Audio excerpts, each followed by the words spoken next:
Hi students, இன்னைக்கு நம்ம பார்க்க போகிறது 11th physics unit 3 law of motion, law of numerics. The force of 50 Newton act on the object of mass 20 kilogram shown in the figure. Calculate the acceleration of the object in x and y direction. So படம் பாருங்க. ஒரு mass இருக்கு 20 kilogram. அதில் 30 degree ஆங்கிளில் force வந்து apply ஆகுது 50 Newton. இது X direction, இது ஒய் டைரக்ஷன். ஸோ கொடுத்த எல்லா மெஷர் எழுதிக்கோங்க. மாஸ் வந்து 20 கிலோகிராம் அண்ட் தீட்டா வந்து 30 டிகிரி, ஃபோர்ஸ் வந்து 50 நியூட்டன். நம்ம கண்டுபிடிக்க வேண்டியது acceleration on X and Y direction. Force with relation with the X and Y coordinates வந்து FX equal to total force into cos z, that means theta, and fy equal to f into sin z. f into cos z என்றது x direction, f into sin z என்றது y direction. First நம்ம force in the x direction பார்ப்போம். So fx equal to f cos theta, f into 50 into cos 30.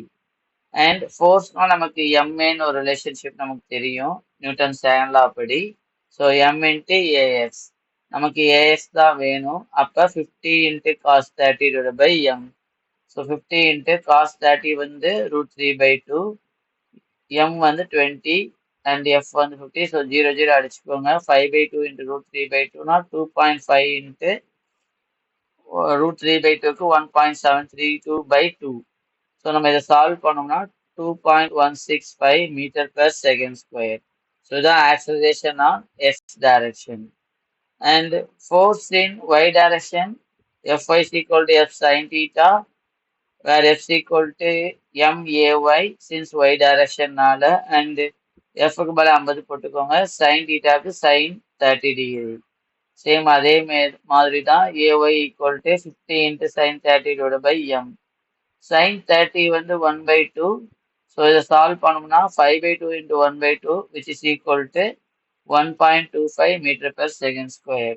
இதான் acceleration on y direction.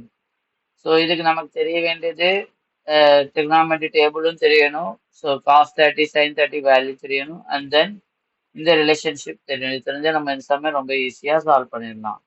Hope இது உங்களுக்கு புரியும்னு நினைக்கிறேன். அடுத்த வீடியோவில் வேற ஒரு நிமிஷத்தில் உங்களை பார்க்குறேன். தேங்க்யூ.